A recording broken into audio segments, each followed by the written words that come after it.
Hi, CFC community. Welcome back to session 2 of behavioral frameworks. You may remember the last session, we talked about 3 behavioral models that we were going to dig into in more depth. And for today's session, we're going to pick one of those and go deep, which is the health belief model. So many of you may be familiar with the health belief model. It's been around for a while. And we're going to explain it through an example to help make it come to life a little bit more. We're going to use this example for all of our models. So you're going to get really familiar with John. He is 34 years old. He's from Nakuru. He's a laborer married to Ngina. I hope I've pronounced her name properly. She's 24 years old. And together they have 4 children. So John has not had a lot of education, and so he really relies on information from his peers and community to inform his beliefs.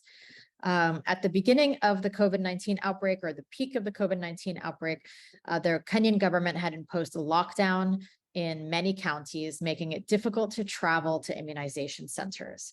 At the same time, due to the high number of COVID-19 patients and the large number of infected health workers, many public and private hospitals became closed to outpatient departments where newborns typically receive immunizations.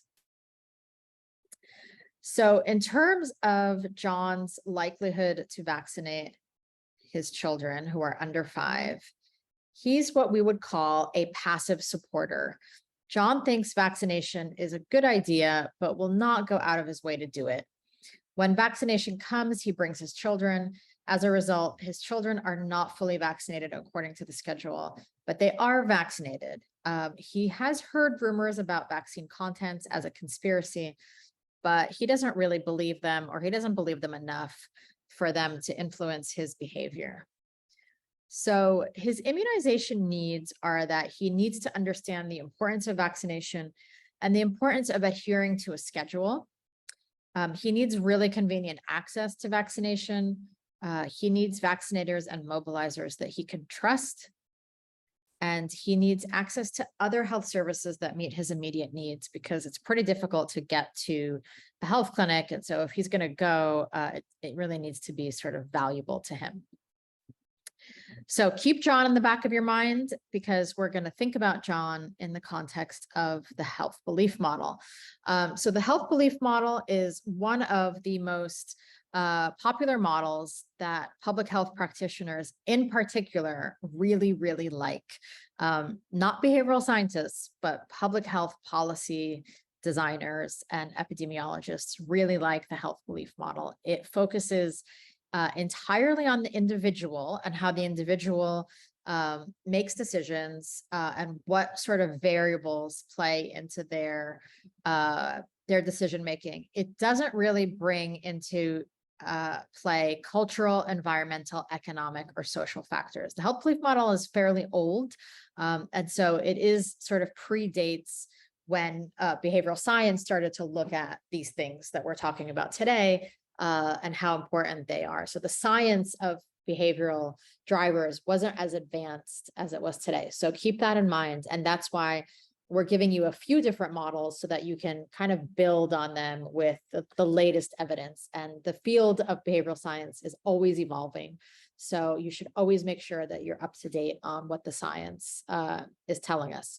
So according to the model of the health belief model, for a behavior or action to take place, there's a few variables that are really important. These 4 variables, well, these 6 variables here: perceived susceptibility, perceived severity, perceived benefits, and perceived barriers.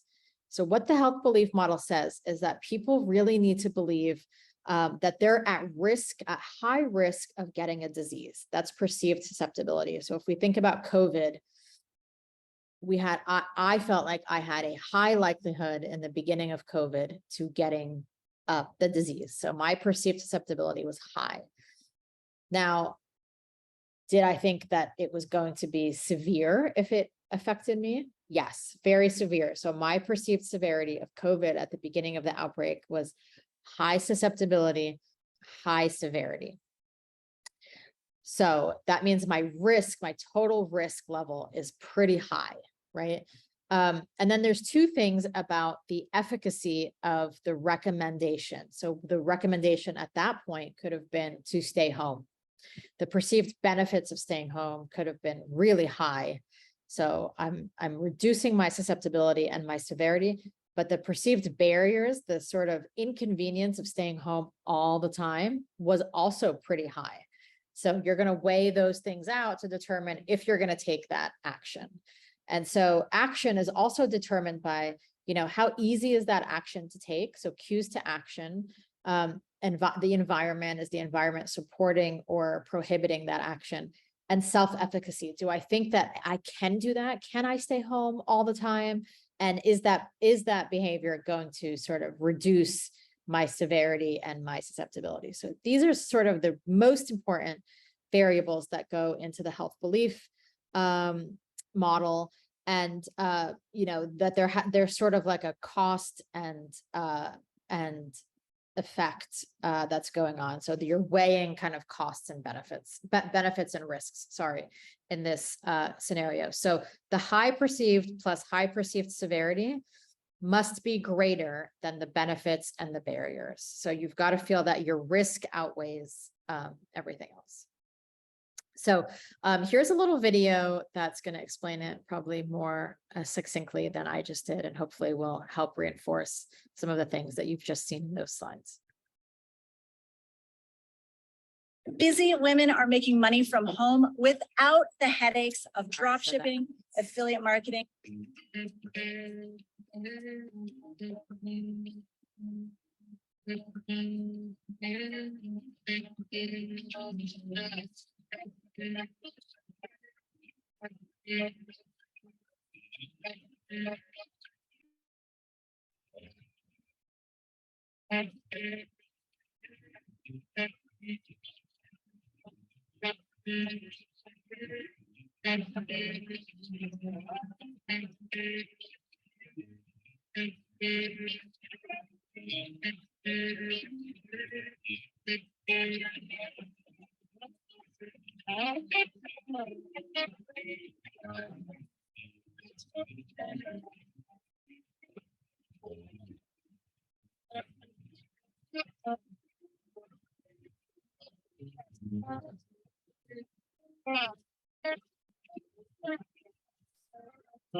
Introducing Abdul.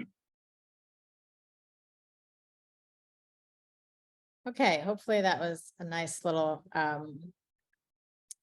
reminder or reinforcement of the principles. So let's go back to John and see if we can apply the health belief model to John.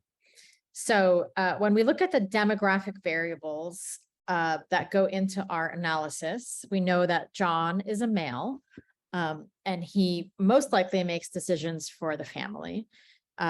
John is poor and cannot afford transportation. His psychological variables are that his peer group doesn't trust vaccination, with many religious leaders speaking against vaccination, against vaccines.